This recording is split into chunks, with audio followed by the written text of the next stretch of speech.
Hey folks, what's going on? Welcome to a year in review episode of our podcast. So filming on Monday, the 29th of December. So looking at the year in review. So now is this is the window of time where most of us are going to um, be feeling really sluggish. We've overeaten, under exercised, and just kind of feeling mentally kind of sluggish then as well with it. So it's a really good time, and look, the first isn't until Thursday, so we've plenty of time to get going with it. And what I want to show is kind of from my own experience how 2025 went and my takeaways from it and what we're doing going into 2026. And most of it, some of it will relate to yourselves. First of all, even if you're seeing this old Under Armour gear coming out, you know it's going well. So again, nice medium top with a medium polo shirt. Didn't fit. I'm gonna find an older video I filmed in the summer, and I looked like I was reasonably pregnant. Not a good sign for me. So there's the figures of the first of the 12th to 24 till the first of the 12th to 25. Now I go to first of the 12th. It's my birthday, so it's a handy kind of from dot to dot. So kind of a couple of indicators was total weight. So 91.7 kg down to 81.7, a 10 kilo drop. My body fat percentage was 25.5, so just over a quarter of my total weight was made up of body fat. And then a year later, I got down to 20.9, so nearly 5% off. So I gone from a quarter of my body weight being fatty tissue and stuff like that down to a fifth of it, which is a good sign.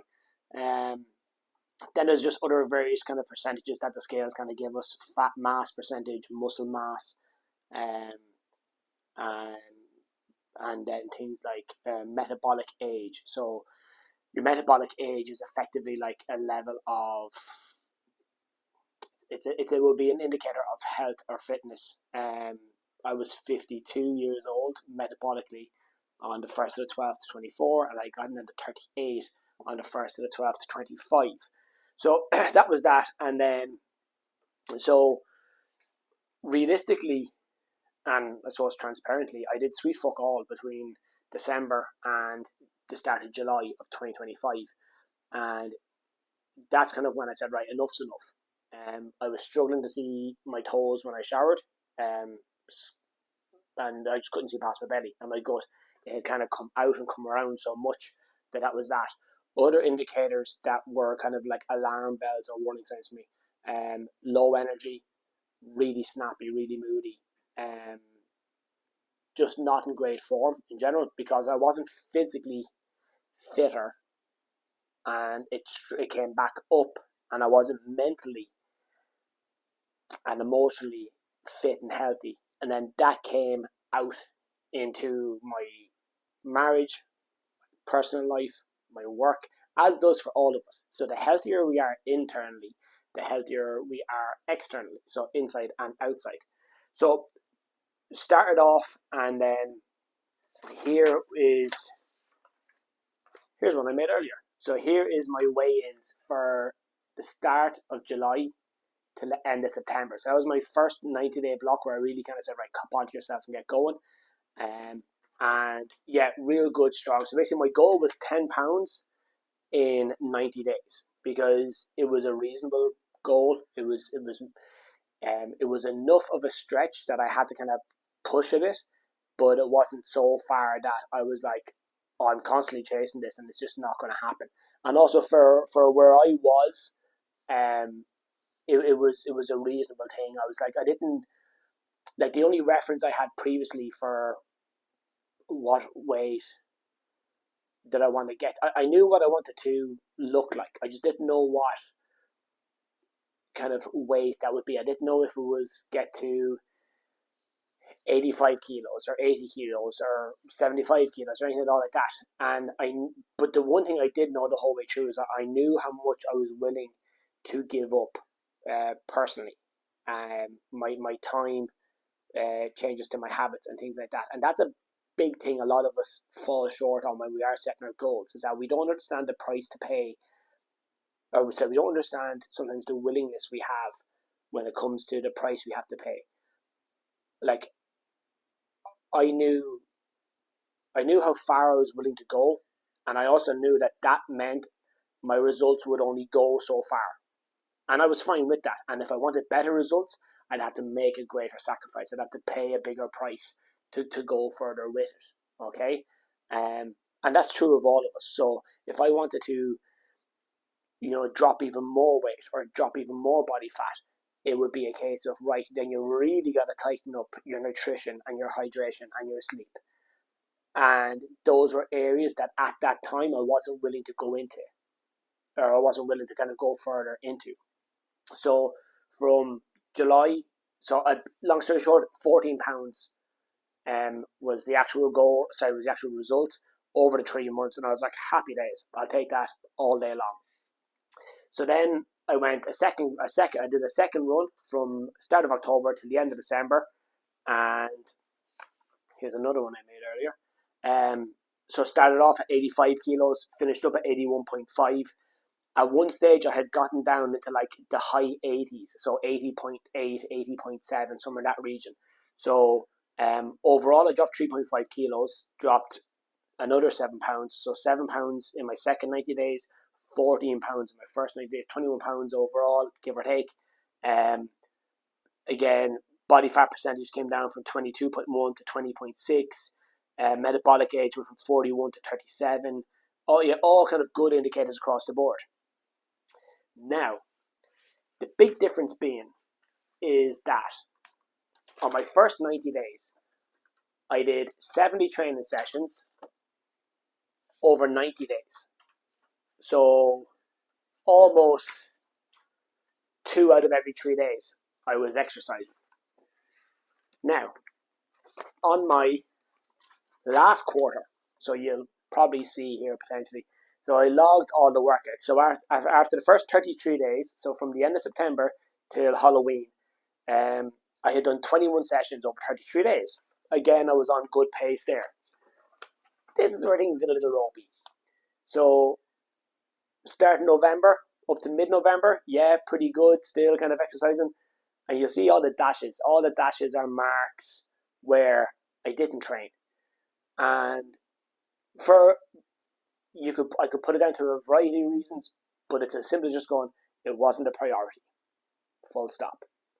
Because regardless of we had birthdays, we had trips out, we had this, we had that. Doesn't matter. There will always be an excuse. And it's as simple as, wasn't a priority, full stop.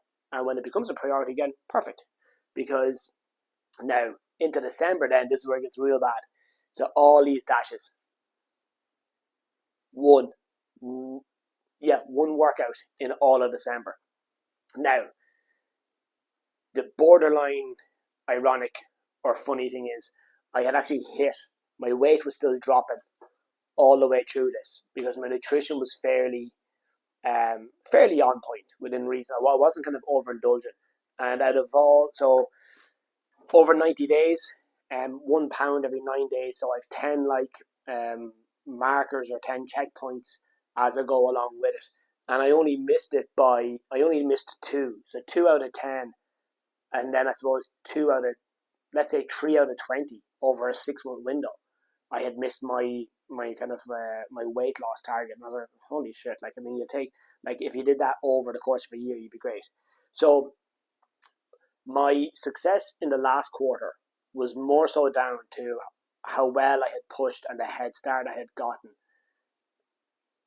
habit-wise, not on the scales. I had built up such a good habit and I had carried over so much, and I had made the adjustment in my lifestyle, especially nutritionally, was quite easy. So that's kind of where I suppose it's a case of thinking of it as right result, wrong approach. So in quarter 3, that summer window, my rules were never miss twice. So if I miss a day, make sure I train the next day, in some way, shape, or form. And that's the one big rule looking at it there that I've missed. And it was like even on the 17th of December there, my goal was to be at 80.9 kgs at 178 pounds, and I was. So I had another maybe week to go to get to my overall marker, which would have been another 10 pounds, which was so to get to 80.4 kgs. And I actually went, so instead of going half a kilo or a pound this way, I ended up going a kilo that way. And I'm not too fussed about it, to be honest. Excuse me.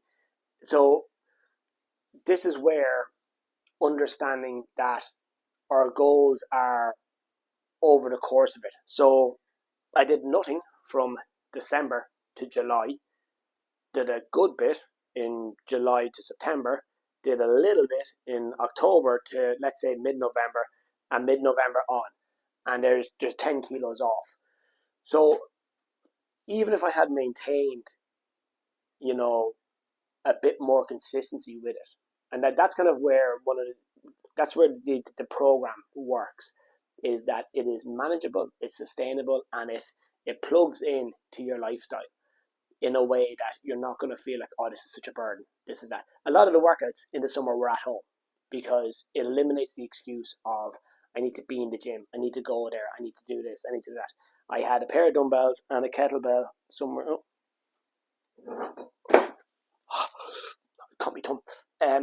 Pair of fives and a 12 kilo and a 12 kilo kettlebell. I had one upper body session, one lower body session, kind of a cardio session, just kind of doing kettlebell swings, and that was it. And then when I was at the gym, I hopped on the spin bike just to kind of mix it up. So if you have access to a gym, fantastic. If you don't, fine. So to wrap it up here, and this will be what we cover a bit more in the next episode, when you're setting your goals, there is one of two reasons with it. You are either trying to escape a pain point, or you're trying to pursue pleasure or joy. So I want to get away from something, I don't like how I feel, I don't like my level of health, I don't like any of those things. Or I want to get to this, I want to get to that. So that's kind of where you're looking to kind of set your goals with it. Oh, here's Rachel's moving around. So setting your goals come from those two reasons. It's to, you're either looking to avoid the continuance of pain or discomfort or unhappiness, or you're looking to pursue something that makes you happy, pursue joy, pursue pleasure. And ultimately, when you have goals across different areas of your life, it's handy to have different things to get away from what you don't like and to get after what you do like. Simple as it.